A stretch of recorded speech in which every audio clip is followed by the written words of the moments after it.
हाल ही में रोहन की शादी निर्मला नाम की लड़की से हुई थी। निर्मला गांव की लड़की थी।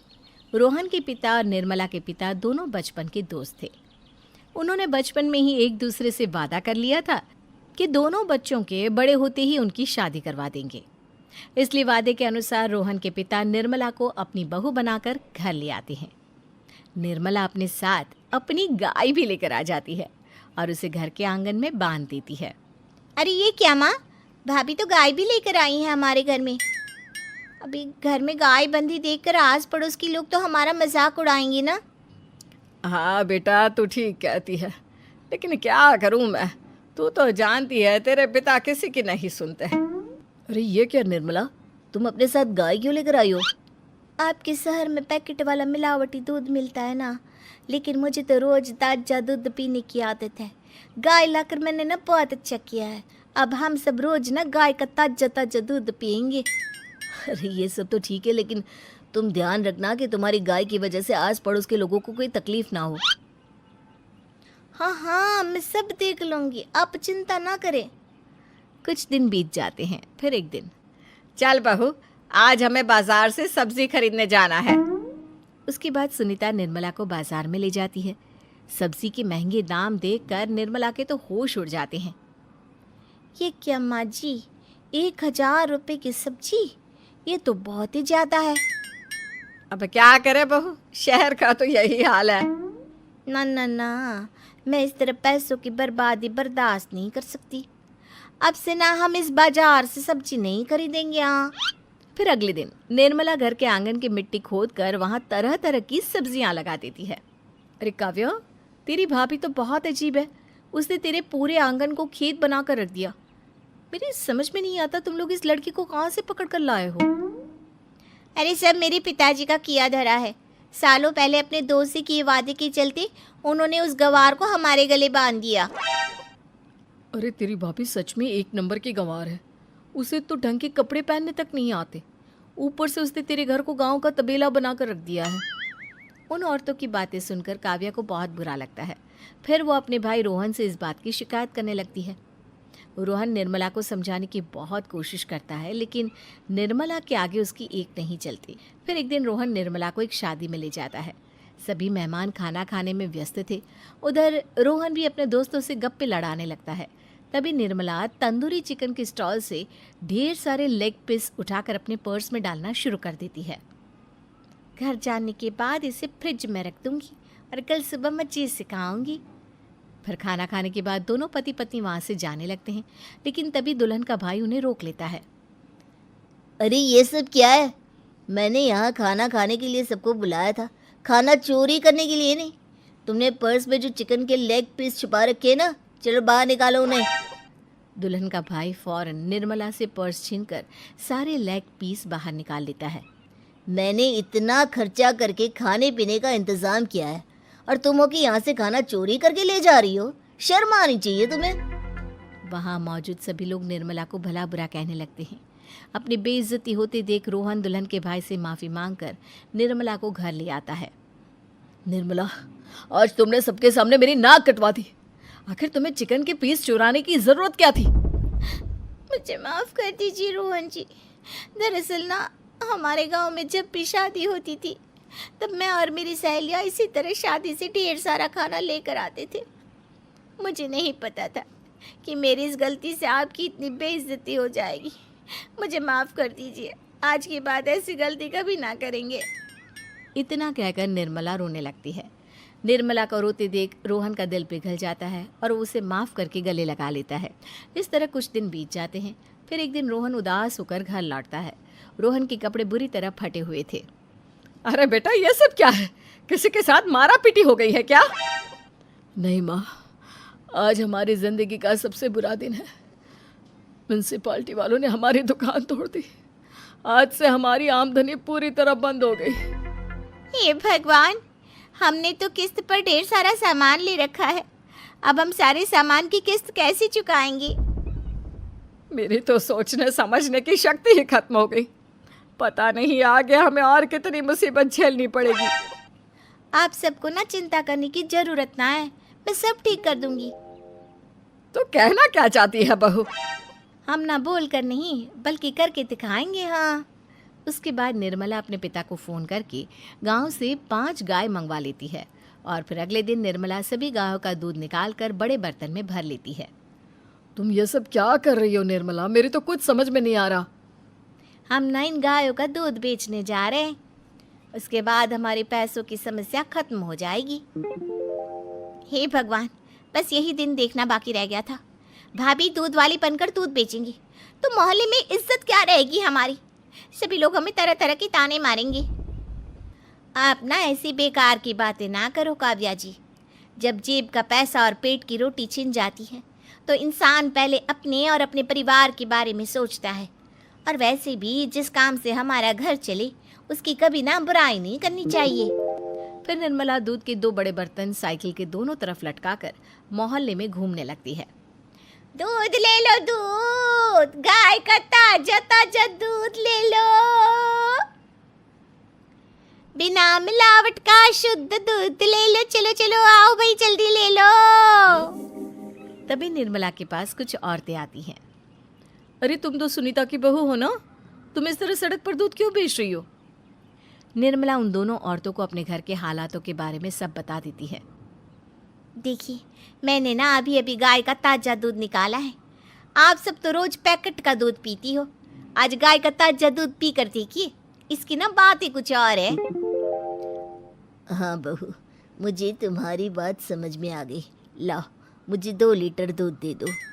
उस औरत की देखा देखी बाकी औरतें भी निर्मला से दूध खरीदना शुरू कर देती है।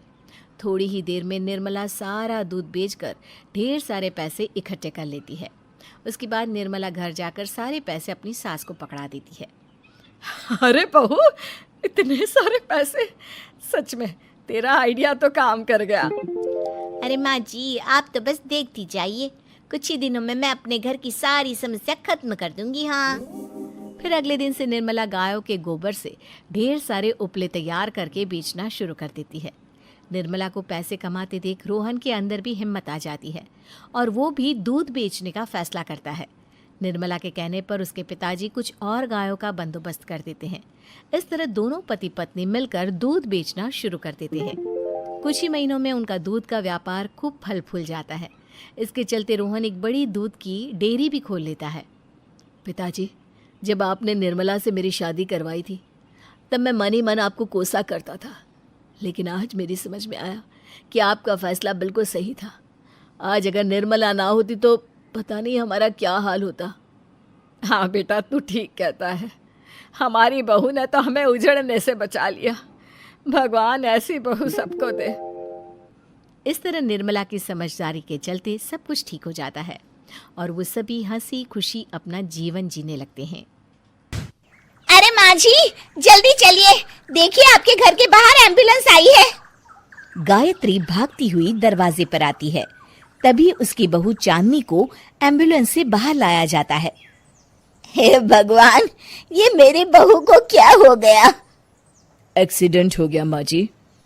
अरे लेकिन ये कैसा एक्सीडेंट है? चोट तो कहीं नजर नहीं आ रही। अरे माँ जी, दिमाग में अंदरूनी चोट लगी है और ये अपनी याददाश्त खो बैठी है। हैं? मेरी बहू याददाश्त खो बैठी है? अब क्या होगा? अब फिक्र मत करिए, बस इनका अच्छे तरीके से ख्याल रखिए। मैंने दवाइयाँ दे दी हैं, अब मैं चलता हूँ। अगले दिन अब तेरी तबीयत कैसी है बहू? बहू? किसकी बहू? हम भैरवगढ़ के ठाकुर विक्रम सिंह की बेटी रूपवती हैं। हम एक राजकुमारी हैं और तुम हमारी दासी हो बुढ़िया। अरे बेटा विशाल, बहू कैसी बहकी बातें कर रही है। अरे कुछ मत पूछो माँ, रात को मुझसे अपने पैर दबा रही थी। सर पर चोट लगने की वजह से इसका दिमाग पूरी तरह खराब हो गया है और ये अपने आप को राजकुमारी समझ रही है। तभी वहाँ चांदनी आ जाती है। तुम दोनों यहाँ क्या खुसुर फुसुर कर रहे हो? कहीं तुम दोनों मिलकर हमारे खिलाफ कोई षड्यंत्र तो नहीं रच रहे हो? हम तुम्हारा सर तलवार से उड़वा देंगे, समझे? अरे नहीं नहीं राजकुमारी जी, हम तो आपके सेवक हैं। भला हमारी इतनी हिम्मत? कहिए, आपने यहाँ हॉल में आने का कष्ट कैसे किया? हमें बहुत भूख लगी है। ए दासी, जल्दी से हमारे लिए भोजन का प्रबंध करो। आज हम शाही कबाब खाएंगे। विशाल अपनी माँ को चांदनी की बात मानने के लिए इशारा करता है। ठीक है राजकुमारी जी, मैं अभी आपके लिए भोजन लेकर आती हूँ। इस तरह विशाल और उसकी माँ ना चाहते हुए भी चांदनी की जी हजूरी में लगे रहते हैं। लाओ माँ, जल्दी से मेरा टिफिन दो, मुझे देर हो रही है। अरे ठहर जा, जरा दम तो लेने दे मुझे। सारे घर का काम मुझे अकेली को करना पड़ता है। तेरी बीवी तो राजकुमारी बनी बैठी है, सारा दिन हुक्म चलाती रहती है। अरे माँ, मेरा भी तो यही हाल है। फिलहाल तुम मेरा टिफिन दे दो, मैं चला। रुको, कहाँ जा रहे हो? अरे मर गया रे, ये कहाँ से आ धमकी? आज हमारा जुहू चौपाटी घूमने का मूड है और हमें अपने लिए नई साड़ियाँ भी खरीदनी है। चलो जल्दी से अपना वाहन निकालो और हमें ले चलो। अरे अब तो मैं गया काम से। अगर आज मैं वक्त पे ऑफिस नहीं पहुंचा तो मेरा बॉस मुझे नौकरी से निकाल देगा। मरता क्या न करता। आखिरकार विशाल चांदनी को घुमाने ले जाता है और चांदनी अपने लिए ढेर सारी शॉपिंग भी करती है। ए दासी, टीवी पर कपिल शर्मा के आने का समय हो गया है, जल्दी से टीवी शुरू करो। अरे वाह, कपिल शर्मा तुझे याद है, बाकी कुछ याद नहीं। बहू, तू तो बड़ी चालू लगती है। अपने फायदे की हर चीज तुझे याद रहती है। मैं तो तेरी इस अजीब बीमारी से परेशान हो गई हूँ। अगले दिन, अरे डॉक्टर साहब, आप इतने दिन से मेरी बहू का इलाज कर रहे हैं, लेकिन उसकी बीमारी तो सुधरने के बजाय और बढ़ती जा रही है। अरे माँ जी, ये दिमागी बीमारी है। बेचारी की याददाश्त चली गई है, वापस आने में थोड़ा वक्त तो लगेगा ही ना। गायत्री डॉक्टर से बात कर ही रही होती है कि तभी उसकी पुरानी सहेली शीला वहां आ जाती है। शीला को देख अचानक डॉक्टर घबरा जाते हैं। अच्छा माँ जी, मुझे एक मरीज को अर्जेंट देखने जाना है, मैं चलता हूँ। ये कौन था? अरे अब क्या बताऊं शीला, एक एक्सीडेंट भी मेरी बहू की याददाश्त चली गई है। ये डॉक्टर उसका इलाज कर रहा है। ये डॉक्टर कब से बन गया? अरे ये तो चमन पान वाले का लड़का है, सारा दिन नौटंकी करता रहता है। अच्छा, तो ये बात है, अब मैं समझी। मेरी बहू और ये पान वाले का लड़का दोनों मिलकर मुझे बेवकूफ बना रहे थे। चल तू मेरे साथ। गायत्री शीला को एक बड़ा सा डंडा हाथ में देकर अपनी बहू चांदनी के कमरे में ले जाती है। बहू, ये मेरी सहेली है, एक डॉक्टर है। इसने तेरे जैसे न जाने कितनों का इलाज 2 मिनट में कर दिया है। इसका कहना है कि सर पर जहाँ चोट लगी हो, अगर उसी जगह दोबारा किसी बड़े डंडे से जोर से मारा जाए तो मरीज की याददाश्त वापस आ जाती है। देख, हम डंडा भी लाए हैं। अपनी सास की बातें सुनकर और हाथ में बड़ा डंडा देख चांदनी घबरा जाती है। अरे बाप रे, मैं तो फंस गई। इस डंडे की एक बार की वार से ही मैं तो चारों खाने चित हो जाऊंगी। अब क्या करूं, क्या करूं, क्या करूं? लेकिन गायत्री, डंडा सर पर ठीक उसी जगह लगना चाहिए जहां चोट लगी है।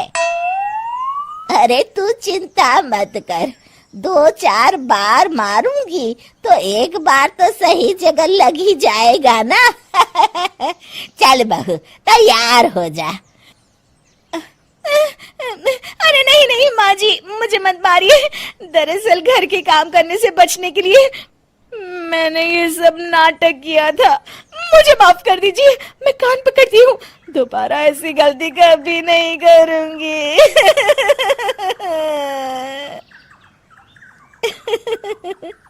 क्यों दोस्तों, कहानी कैसी लगी हमें जरूर बताइएगा।